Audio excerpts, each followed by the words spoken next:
everybody. Well, thank you so much. Please have a seat. Let me just first say that I was backstage before Anshul came out, and I've never heard such a quiet, orderly group. So hopefully, now that we're kind of warmed up, people will be not feeling so obliged to be so formal. Yeah, there you go. So let me see if I can get this right. Bahut? Dhanyavad? Oh, is that right? Okay. And I want to welcome you to the first of many Obama Foundation town halls that we're going to be planning around the world. Hello to everybody who is watching on obama.org. It is wonderful to be back in India and back in Delhi. Almost 3 years ago, I had the tremendous honor of being the first American president to join for Republic Day. I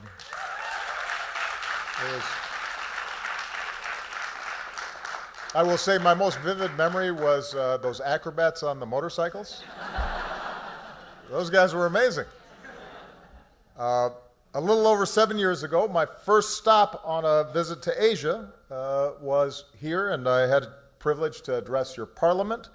In 2009, I recognized India at the White House with my first state dinner, and we danced some Bhangra.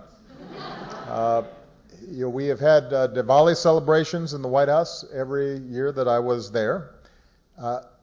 And all of this is because, as I said in a speech that I gave this morning, India and the United States have so much in common.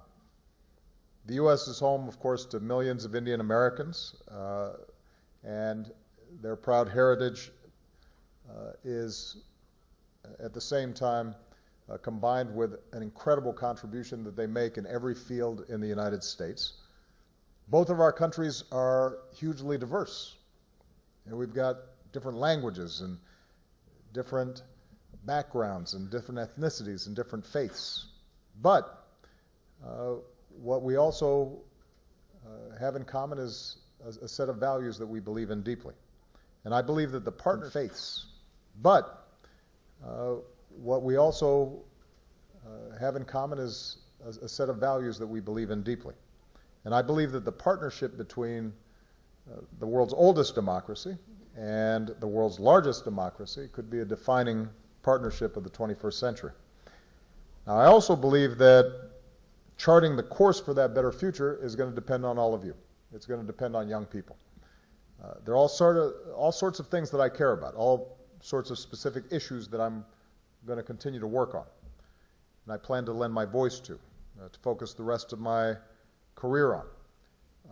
I'll be out there advocating on behalf of doing something about climate change and doing something about inequality and making sure that women are getting the same opportunities as men and fighting against, there you go, and fighting against the forces of discrimination and tribalism and racism. But the single most important thing that I want to focus on is lifting up and identifying and working with and training the next generation of leadership, not just in the United States, but all around the world. And that's really the central goal of our foundation. It's going to be based in Chicago, my hometown, but we want to have projects, programs, partnerships, and digital networks everywhere. And I'm not just lending my name to the foundation, I'm going to be an active part of it. This year I've already met with young people like yourselves in Germany, in Indonesia, in Brazil, and then we had our first ever Obama Foundation Summit in Chicago. And I don't want to speak too long because I want to spend most of our time on questions, and Anshul is going to help to moderate it. But I did want to mention the reason I thought it was so important to do something in India. You've got the largest population of young people in the world. And that's a lot, so we might as well start big. We've already identified some remarkable young leaders who are doing extraordinary things here in India, authors, athletes, artists, entrepreneurs, civic leaders from all across the country. We've got activists who are working on everything from education to gender equality to climate change. A couple of young leaders were recently with us in Chicago, and I just want to acknowledge them. Tricia Shetty started, where is she? There she is. Did you have fun in Chicago? Oh, see there, I didn't call on her to say that, but thank you. But Tricia started an organization called She Says, aimed at educating and empowering men and women to take action against sexual abuse. Also joining us in Chicago was Sanchana Krishnan, who works with communities to destigmatize mental health issues through the power of personal storytelling. Where's Here you are. There you are. And here in India, we've got young leaders like Kuldeep Dantewadia, who's building. Where's Kuldeep? There he is. He's building this country's first, what he calls, Solve Squad of 17,500 young people so far who are driving change at the local level all across India. So the point is that these young people are already showing the power that anybody has if they take the initiative and have the courage, as Anshul said, to drive change, to make a difference. And there have never been more powerful, more accessible tools for each of you to make a difference than there are today. And in fact, I would argue, and I mentioned this in my speech earlier this morning, there's never been a better time to be a young person. I mean, it's always good being young, by the way. But if you think about it, if you had to choose a moment in history in which you could be born, and you didn't know ahead of time who you were going to be, you didn't know what your status would be, you didn't know whether you were going to be male, female, Indian or American, you didn't know whether you were going to be gay, straight, you didn't know whether you were going to be rich or poor, what caste you might be a member of, what religion. So you're just a human, and you had to choose when to be born. You choose now. Because as troubled as our politics are, as difficult as the world can seem when you're watching the newscasts, the fact is that over the past 100 years, we've come from a world where only a small fraction of women could vote to a world where almost every woman can. Since 1950, the global average life expectancy has grown by more than 20 years. Since 1990, I mean, that's not that long ago. I was in law school in 1990. We've cut extreme poverty and childhood mortality in half. Much of that, by the way, in India and China. Since 2000, we've evolved from a world without marriage equality to one in which it's a reality in more than 24 countries. The fact is, the world has never been healthier, it has never been wealthier, and despite terrible conflicts that are still taking place around the world, and remarkable cruelty and suffering, the world is actually less violent and more tolerant than it's ever been. Fewer people are dying young, more people are living not only longer but better, more girls are attending school, more adults can read, more children have the vaccines that they need. And the point is that none of this happened just because of luck. It happened because people chose to make it happen. And many of those people, working over the course of many years, started without power or wealth or title. And many of them were extraordinarily young, just like you. I always have to remind people that when you think of somebody like Dr. Martin Luther King, who did so much in our country, he was 24, 25 years old when he began as an activist in Montgomery, Alabama, to try to desegregate the South. And he started in small steps, and it was only a few years later where he won the Nobel Prize and would help to revolutionize America. But it wasn't just Dr. King, it was all these young people around him who were just like us. You know, they had their flaws, they had their problems, they had their doubts, but despite all those imperfections, they pressed forward anyway, often far from the limelight, with determination and with faith in the future, because they believed that their efforts would matter, and that they would be part of this upward trajectory in our human story. So that's the legacy that is available to you should you choose to grab it. That should inspire each of you to keep pushing for progress in whatever field you're in and whatever communities that you live in, knowing that your efforts matter. And I hope that all of you stay engaged after this session and are prepared to work with each other and work with us, and let other young leaders know about how we can continue to build up a community of change around the world. And that way, next time I come back to India, you guys will be here waiting for me, and you can tell me all the amazing progress that you've already made. All right? Okay. So enough talk. We're going to get Anshu back out here. Here he is. I said, by the way, that I thought he was the sharpest dresser of any introducer that I've had. I think that's a good outfit. I can't get away with it. It's a little too hip for me. But we're going to sit here. We're going to use these mics. Yes. Okay. All right. And sometimes I may stand up just because I've been sitting a lot and I'm going to have a long flight to Paris right after this. So don't mind me. Should I start? Or? Yeah. Okay. So there aren't any big ground rules on this. This is just a conversation. The only rules are that if I call on you, you have to stand up if you can and introduce yourself so that people know who you are. Tell us a little bit, but not too long, about what you're doing. And the only other rule is we're going to go boy, girl, because sometimes men talk too much.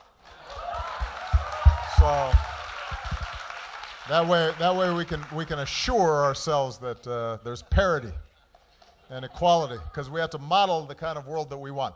All right, we're going to start with you because you had your hand up first, and we've got microphones so that everybody else can hear you. Go ahead.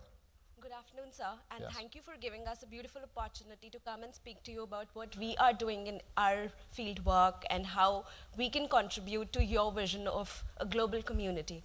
Sir, my name is Preeti Khanna. I'm a Delhi University student. I'm a PhD scholar, and I'm currently working on nutrition and mental health of adolescents. So my question to you is, sir, that what is your vision of a global health community, and how can we as young leaders contribute towards it? Well, Thank you. That's a great question, and I suspect you know more of the answers than I do. But I'll go ahead and offer a general view on what I've learned during the course of my presidency. The first point is that if you have a healthy community, particularly starting with healthy children, that's going to be one of the greatest indicators of overall development for a country. So it is not only good for the individual that there's a public health infrastructure that is promoting people's well-being, but it's also good economic policy. And what I've learned is that it starts with young people, because young people are naturally healthy if people don't screw them up. And the more that you can emphasize prevention, the better off you're going to be. If you think about advanced economies, some of the progress that has been made has to do with the marvels of technology and science. And thankfully, because of things like vaccines and other discoveries, we can cure diseases that in the past we could not cure. But probably the single biggest contributor, for example, to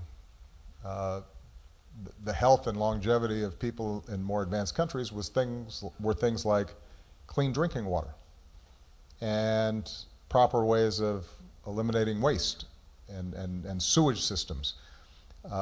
Because what those things did was prevent diseases from taking root in the first place. So obviously there are going to be differences in the communities and even within countries, much less between countries.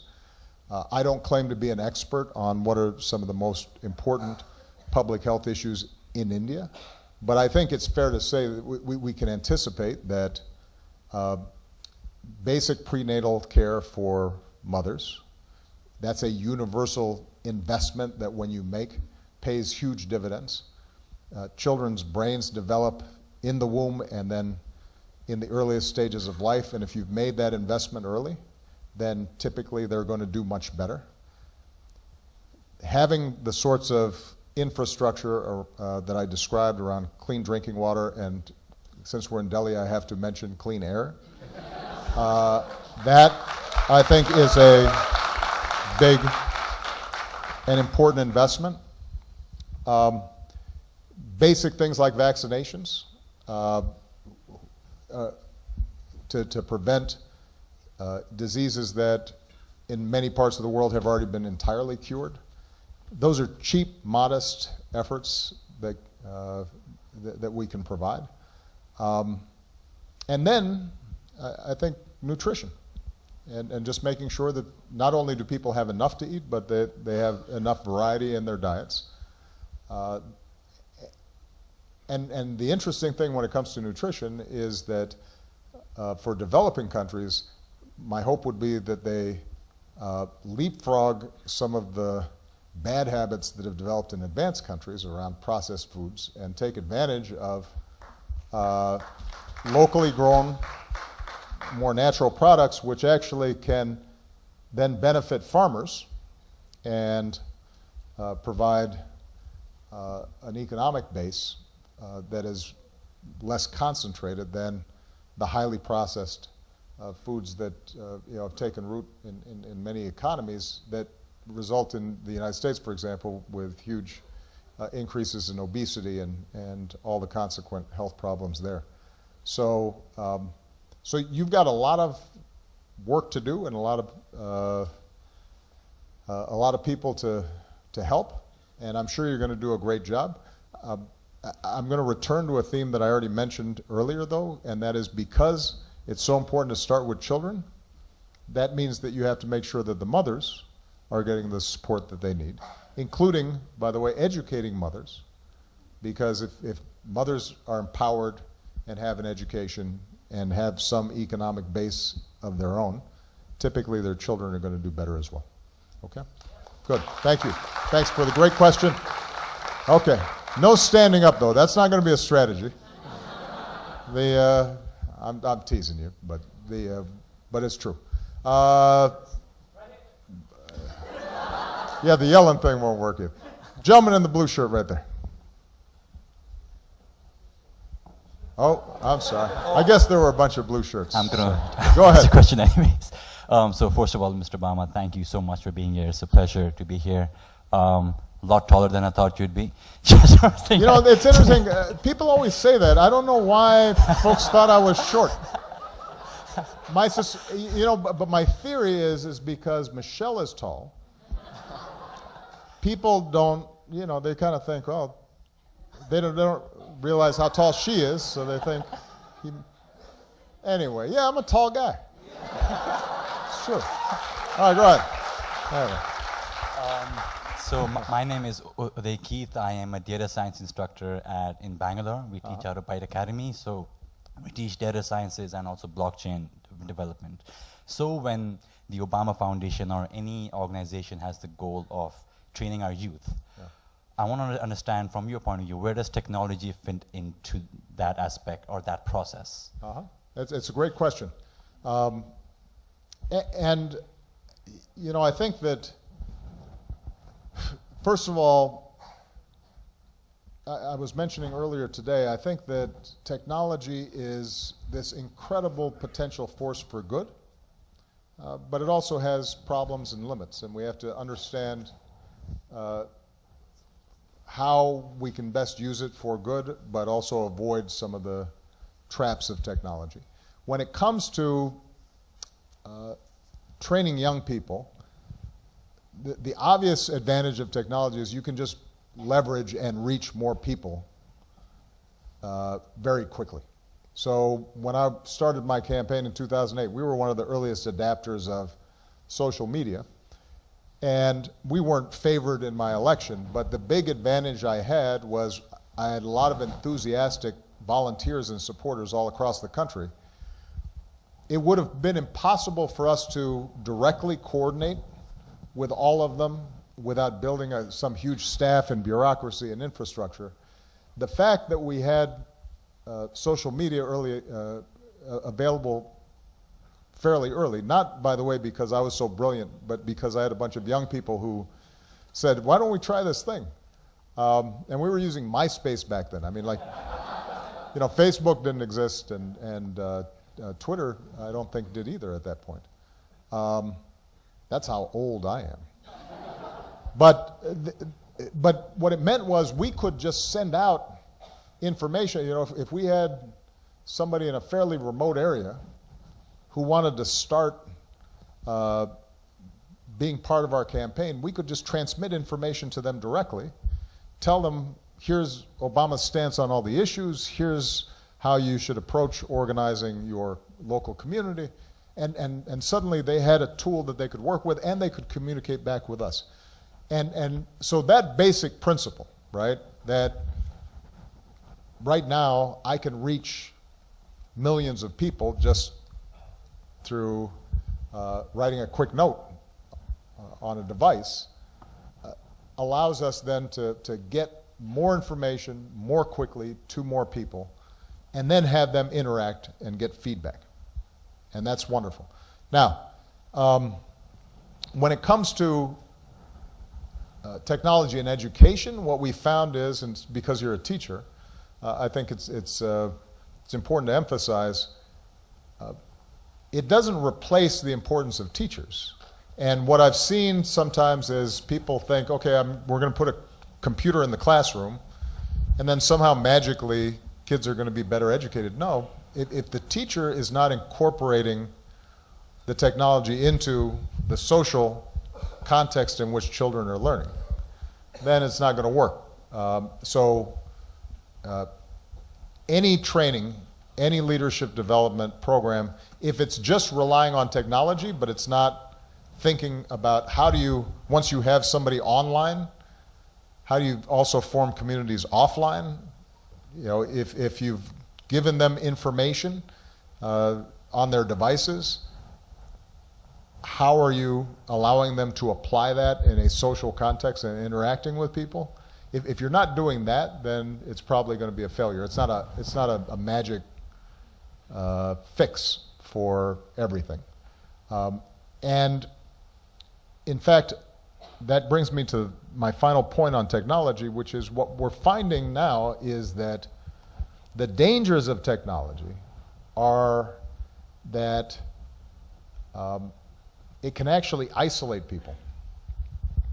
So they become so hooked to their device that they no longer have a conversation.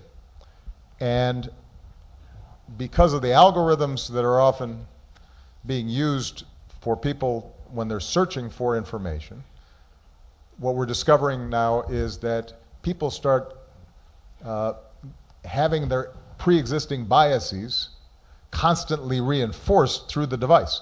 And they never hear information that diverges from what they already believe. They stop listening to or interacting with people who don't agree with them. And that's not how you learn. That's not how you become a leader, is simply surrounding yourself with opinions that already fit your own, right? And don't challenge you or force you out of your comfort zone or force you to empathize and think about other people. And And so what I'm really trying to focus on is how do we build a digital network in the Obama Foundation that allows people to meet, converge, share ideas, but also forces people to act offline after meeting online, forces people to have conversations outside of the internet, forces them to then meet and engage people who are not already part of the converted. Because I think if you do that, then you have a powerful tool. If you don't do that, then you will limit the amount of influence and impact ultimately that you're going to have. And that's not what we should be teaching our kids, is somehow just to stay in a very narrow, safe place. We want them to get out and meet the world, because that's how they're going to be able to grow their influence. All right?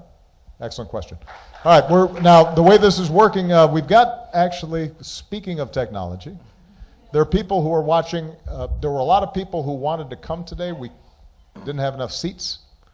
So as a consequence, we've got a bunch of questions that are also coming online. And Anshul, he was not just here for decoration.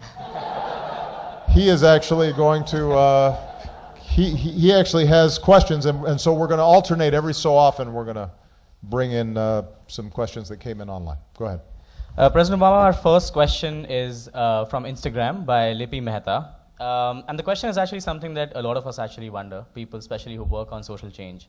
That change is a painfully slow process, and it can get really demotivating at times, especially for people around you who work with you. So how do you continue to encourage people around you? How does one do that? That is a great question, because you're right, change is hard. I'll just go back to an example that I'm very familiar with from my own country. I mentioned Dr. King earlier, and the movement for equal rights for African Americans. What people don't really recognize is that from the time that the Supreme Court of the United States declared that separate schools for people of different races was inherently unequal, which happened in 1954, to the time when a law was actually passed that would implement that in a serious way, that was a decade. Then it took another decade or so of court fights and battles and so forth before you actually saw schools get, in a serious way, desegregated. So that's 20 years from the time you have what looks like a victory until you're even actually seeing significant effects in society. And there are guaranteed analogous situations here in India where it feels like, man, we've been working for a long time, and we thought we had a victory, and then suddenly it seems it's not having an effect, and we've got to keep on going, and we're refighting battles that we thought we had already won. And if you're working at a local level, then it can be even more frustrating and discouraging, because you don't have the benefit of, publicity and TV cameras and a sense of a big movement. You feel isolated and alone sometimes, and you're just trying to work, and nobody's really persuaded that what you are trying to do is possible. So a couple of things that I would just suggest. The first is know ahead of time that change is hard, so that you're setting your own expectations properly and you're not getting discouraged. Point number two is to try to break up your efforts into bite-sized pieces, manageable pieces. One of the classic things that I used to do in training young organizers, I would say to them, if your goal is eliminating world hunger, you're going to get discouraged very quickly. If your goal is here's a local community and I'm going to try to help feed X number of people over the course of the next couple of years. Well, that's something that's achievable. So you want to make sure, it doesn't mean that you should set your sights low. It just means that you're breaking up your actions and activities into something that feels achievable, because then when you are mobilizing supporters and partners and others who want to work with you, you're going to create victories along a regular schedule, and that makes people feel as if what they're doing is worthwhile. The third point I would make is make sure that you're listening to the people that you claim you want to help. Because I think one of the fastest ways that a lot of young people get discouraged is they have a theory in their head, and then they go into a community, and the theory bumps up against reality because they're trying to tell people this is what should be important to you, and the people say, that's not what I care about, right? So if you go into a rural area in India, and you say to them, you need to start working on climate change right now, because the way the weather patterns are shifting, the monsoon season is going to change, and there's going to be terrible droughts, and people are going to say, yo, I need to, I'm worrying right now about feeding my family.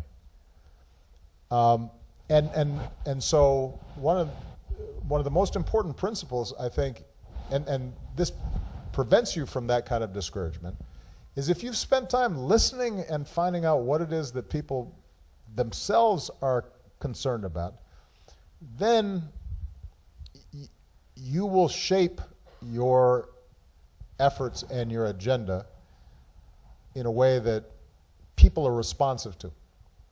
And you won't feel like you're just hitting your head against a brick wall. You'll feel as if you're in a conversation and working with people with the energy that they naturally have. That doesn't mean that it becomes easy. It just means that you're in a relationship, and relationships with the people you're working with are really important. Then it's not an abstraction. And people, oftentimes, they'll work with you when times are hard, not because they necessarily are absolutely convinced that you're going to succeed, but because they care about you, because you have a relationship, and that's important. And then the final thing is take time to have some fun within your work. And I did not always follow this advice. All I did was party from about the age of about 15 to 20. And then something happened to me and I became very serious. And from about the age of 20 to 27, I was just always serious. And if I wasn't working, I was reading, and I only had one plate and one towel, and because everything else was wasteful, and my mother would come to visit me, and she'd say, let's go out to dinner, and I'd say, that's a waste, and that's a bourgeois, blah blah blah.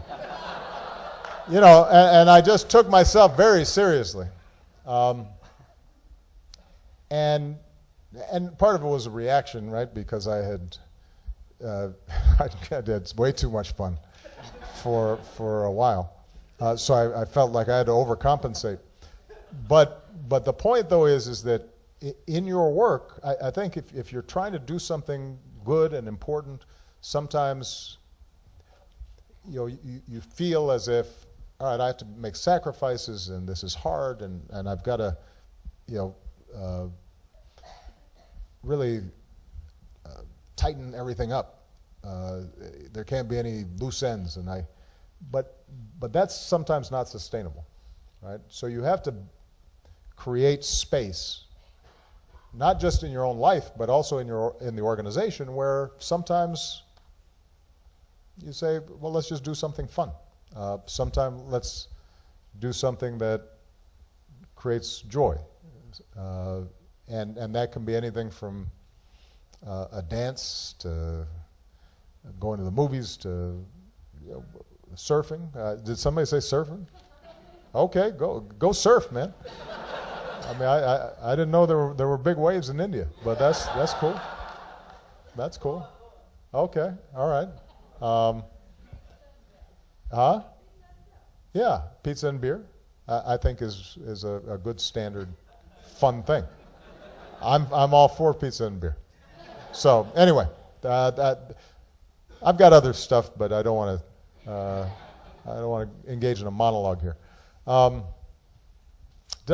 It was a guy I asked first, right? All right, so guys, all put your hands down. It's the ladies' turn. This is always the hardest part, is choosing people. The young lady in the white, yes, it's beautiful. Thank you. Oh, but you need a microphone. Here it comes. Here it comes. Mr. President, I wish a great success for the Obama Foundation. I am a transgender woman. My name is Dr. Akkai Padmashali. I was a sex worker. I was a beggar. I was rejected by all the sections of society. And I am the black beauty, and I love you. Yes, nice, thank you, okay. Mr. President, I have so many issues to bring before you. As a social activist, founder of Pondere, I was not able to come here today from Bangalore, Karnataka to Delhi because I was facing so much of financial crisis. Did not have money to travel here. I need to thank change.org for getting me here. Okay. The issue is, the two things I want to bring, one is the question, one is a request. The question is, when the state terror is against minorities, be it a transgender, be it a sexual minority, be it a class, caste, religious, race minority, when you are being stigmatized, you are being discriminated because nowhere of your reason, and the patriarchal notion and the power is dominating against you, and I want to take my strong objection on it. Right? Like the recent, like how do I speak? I'm a criminal before the section 377, which criminalizes because you are a transgender, lesbian, gay, bisexual, and how do I raise my voice against this?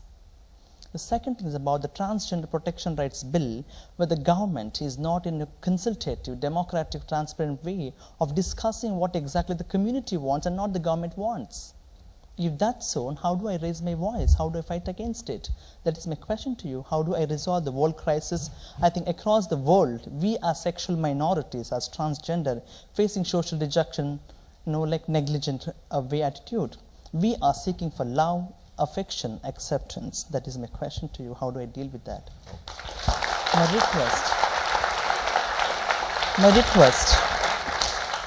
request, can I hug you? That's it. Well, we can have a hug after the event's over, because otherwise I'll start. Thank you. We'll be doing a lot of hugging, and I won't be answering any questions. But I can't speak to the specifics of legislation in India because I'm not qualified. I have not been keeping pace with exactly what's happening in the parliament around these kinds of issues. But I can answer your more general question. And I think the answer is, it begins with what you just did, which is to find your voice and to be able to articulate your views and your experiences and tell your story. And that's true of any group that is marginalized, stigmatized. Finding that voice and being able to tell a story so that the perceptions that somehow you are different are broken down because people start recognizing their own experiences in you. They see your humanity, right? So, this is one of the reasons, by the way, why art is often a powerful tool in social change. Because what it does is, through art, suddenly people see for the first time, oh, that black person feels like I feel. Or that woman is experiencing something that I should be able to understand. There's something we have in common. Or that person of what has been considered an inferior caste. Turns out they have the same kinds of hopes and dreams that I have, right? That moment of recognition is the basis around which you begin to build political movements. Once that voice is there, hopefully others join you, right? And so now you have networks and organizations and allies. And one of the things that I think is important in terms of any effort to bring about positive change is thinking about the allies that you are that are available to you. Your issue may be climate change, or your issue may be gender equality, or your issue may be public health. But the question then sometimes is, can you find the intersection between those issues? Is there a way, if you're working on public health, to engage with environmental activists because it may be that improving air quality is a key public health issue, but it's also a key environmental issue. If you're a transgender person and you're seeking to be recognized and have full equality, well, you need to be speaking with women's groups generally who are concerned about sexual assault, right? And so forth and so on. So finding those alliances, I think, then become important. And then, once that happens, it's a matter of applying political pressure and being able to mobilize public opinion. And that's going to take some time.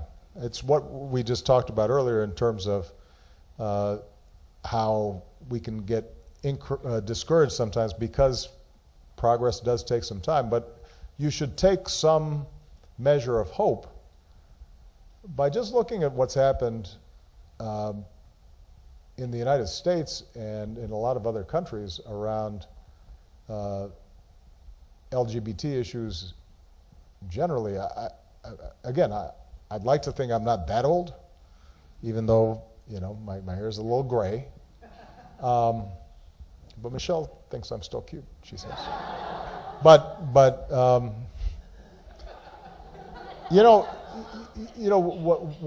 I was in college, so this would be back in the early 80s, it was just beginning for persons who were openly gay or lesbian to have student organizations. The laws on the books were still discriminatory across many states in the United States. And so now there is just an open acknowledgement, even among many conservative parties, that we should not be discriminating against persons because of sexual orientation. And that happened, with respect to human history, amazingly quickly, right? In the span of 20 years, basically. Now, in the span of one person's lifetime, that can seem painfully long, but it requires a steady education of the public, and then a political strategy that puts pressure on elected officials, and that's going to take some time. Yes, sir, right here. Let's get a microphone. And then we'll go to an internet question, online question. So I'm Nipun Malhotra. I'm a disability rights activist and I run the Nippon Foundation. You're spending a lot of your time post-presidency on mentoring young change makers. Yeah. What is the role of mentors in your life? You know, it's an interesting question. I think part of the reason that I consider this very important, the idea of mentoring, is that in some ways I didn't have as many mentors as I probably would have liked when I was coming up. My father left when I was very young, so I didn't know him. My grandparents, my grandfather, my grandmother helped my mother raise me, and they gave me all kinds of love and support. But and I had a stepfather who I lived with for 5 years, all of whom were very kind, good people. But I can't say that I had somebody who took me under their wing and kind of groomed me. I had to kind of figure it on my own, which is part of the reason why I was partying from the age of 15 to 20. So I think it's the absence in some ways of mentors when I was young that makes me appreciate how valuable they were. Now, as I got older, I began to meet certain key people in my life who I think gave me ideas, gave me direction, but it wasn't very systematic. And what I've discovered as I became more successful was that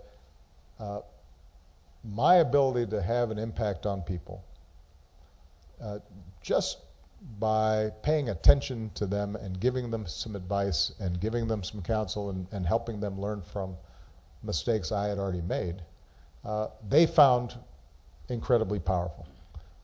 And I realized I would have also if I had had figures like that in my life. And so part of what we've done is we've tried to systematize this.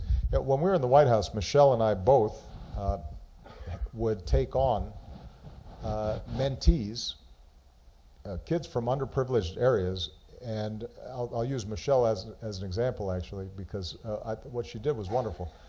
She would take a group of, let's say, 20 young women. These were all from poor schools, mostly African American and Latino, and you know, she would meet with them. She would like host a tea at the White House with them. She would take them to meet with college counselors to talk about how they could potentially get to school. All told, probably over the course of a year, if you added it all up, she probably didn't spend personally more than 8 hours with them. But what she was also able to do then was assign somebody from her staff to each individual person to mentor them. And if you added it all up, those young women would say that it was one of the most powerful things that had ever happened to them and changed the trajectory of their life. But it was with a relatively small investment. So it goes back to the question earlier about technology, the power of technology, how you leverage it. Mentoring is similar in the sense that you can leverage a few hours into something very powerful that can give a boost to a young person. And all of you are in a position already. If you're sitting here, that means you've already succeeded in doing some amazing things. You're already in a position to mentor somebody behind you in a way that would be transformative for them. And it wouldn't take that much time. And so if you just then think about that, you multiply that, you know, the impact of that can be profound and powerful.